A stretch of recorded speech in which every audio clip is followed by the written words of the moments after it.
ini pembahasan akan menjadi panas. Saya ke Bang Umar sebagai pakar hukum pidana dari PPIK juga nih kan. Kalau saya boleh bertanya gini loh, tadi ada Kasubdit 3 Barreskrim Mabes Polri, Kombes Umar Suryavana mengatakan NM dan PR sebagai korban. Waduh, ini tadi dibilang panas sama rekan saya ini.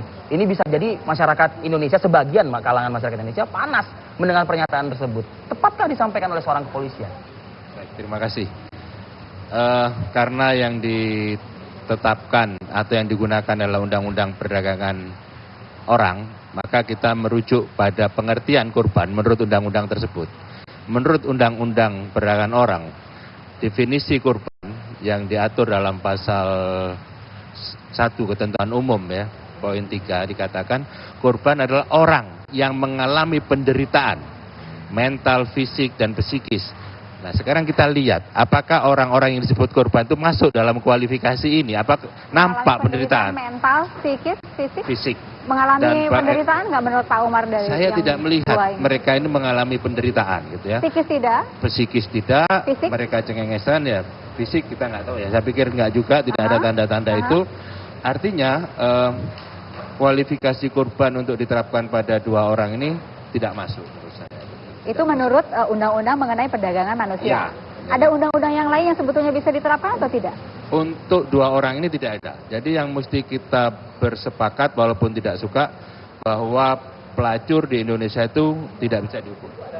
Penikmatnya dan pelacurnya tidak bisa dihukum. Secara tidak langsung kalau kita mau mengatakan dalam tanda petik pelacuran itu legal di sini itu kan. Artinya kalau masyarakat kecewa, mohon kiranya masyarakat kecewa dengan apa yang dikatakan bahwa mereka ini adalah korban. Nah, segeralah masyarakat ini mendorong DPR, mendorong pemerintah untuk segera mengeluarkan, membuat aturan tentang larangan prostitusi atau mungkin larangan perzinahan dan lain sebagainya. Karena memang undang-undang yang ada sekarang ini, kita ini kan diwarisi Belanda yang filosofinya adalah individualisme. Sepanjang nggak ganggu orang nggak apa-apa gitu loh. Nah, sementara masyarakat kita ini masyarakat yang komunal. Hendaknya undang-undang ke depan itu berpijak dari kepentingan masyarakat. Oke. Sebelum bergerak menuju ke mungkin entah itu perumusan undang-undang dan lain-lain begitu ya. Saya ingin tanya ke Bang Osner. Duduk persoalannya ya. Duduk persoalannya begitu. Ketika yang 2 ini disebutkan oleh polisi sebagai korban, Anda bereaksi atau tidak? Melihat bahwa klien Anda diperlakukan adil atau tidak dalam hal ini, kalau melihat kejadiannya begitu, kronologisnya, Bang Osner. Terima kasih. Memang semenjak saya mendampingi ya, hari Jumat pagi sampai Jumat malam. Mendampingi? Klien saya F dan O. F dan O sekaligus ya? Ya, di Barreskrim Mabes Polri. Dari mulai pemeriksaan saksi sampai tersangka, selanjutnya dikeluarkan surat perintah penahanan pada malam hari.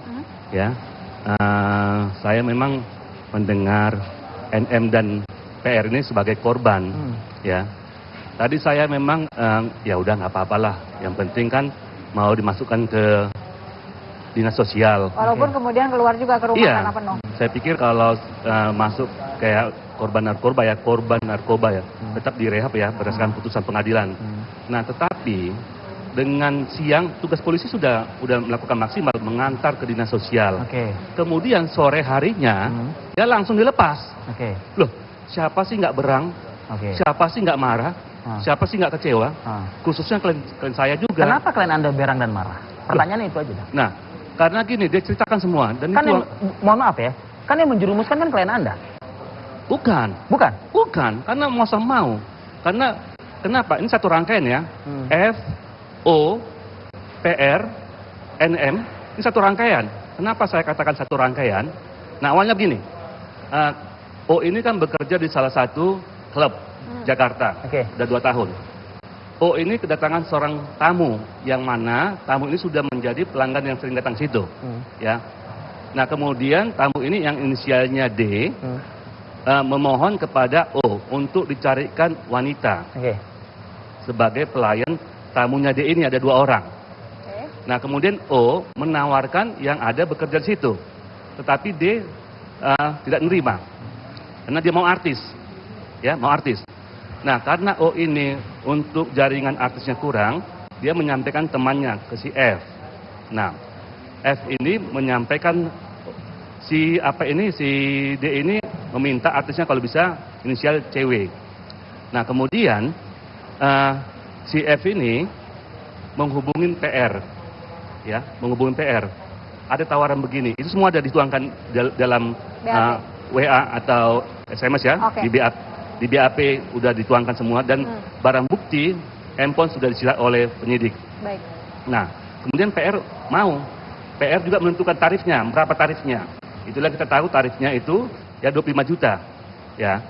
Nah, dan untuk NM, ya, PR ini karena nggak ada link untuk NM, dia menghubungin temannya, teman F ini, yaitu inisialnya A, ya. Nah, A inilah yang mendatangkan NM, dan yang menentukan tarifnya juga adalah NM, Oke. ya. Oke. Nah, setelah Tidak itu ada penolakan. tidak ada. Nah, awalnya F dan O ini ya memberi fasilitas di hotel di Jakarta yang inisialnya S. Tetapi NM dan O ini, PR ini tidak mau di situ. Ya. Akhirnya mereka meminta di apa itu? Ya, yang inisial K itu ya. Ya. Nah, disampaikan sama tamu tersebut. Oke, setuju. Oke. Nah, udah mereka sampaikan soal tarifnya, mereka tentukan di mana hotelnya, mereka datang, PR datang, ya, ke lobi. Nah, pada saat itu F menyerahkan kunci pada PR. PR nanya, NM mana? Nanti nyusul, udah dalam perjalanan. PR masuk dalam kamar. Baik. Kemudian nyusul NM sama seorang lelaki yang inisial A tadi. Ya. Ya. Nah, begitu sampai NM bilang, udah beres semua. Apa yang dimaksud dengan beres semua? Ya deal-dealnya lah, soal yang dikatakan. Artinya NM mengetahui di situ saja. Mengetahuin. Itu yang diterangkan oleh klien saya. Termasuk Tuangkan dalam BAP. termasuk dalam hal ini uang mukanya mungkin ya? Ya, Beres semua tuh uang muka Ya, maksudnya? semua lah. Semuanya, oke. Ya. Udah beres. Akhirnya NM masuk ke dalam kamar. Ya. Nah, karena sudah masuk dalam kamar, O dan F ya, mendatangin yang laki-laki tadi, yang D, supaya dilengkapin semua. Begitu diserahkan, masuk kamar mandi untuk dihitung, udah. Kita potong sampai di situ. Iya. Kalau sudah masuk kamar, masuk kamar mandi, itu panas kita beneran jeda nanti dulu jadinya. di situ Gitu, ya. Kita harus Kalau stop mau sampai tahu di situ lanjutannya, berarti. Betul. setelah jeda berikut. Kami akan kembali.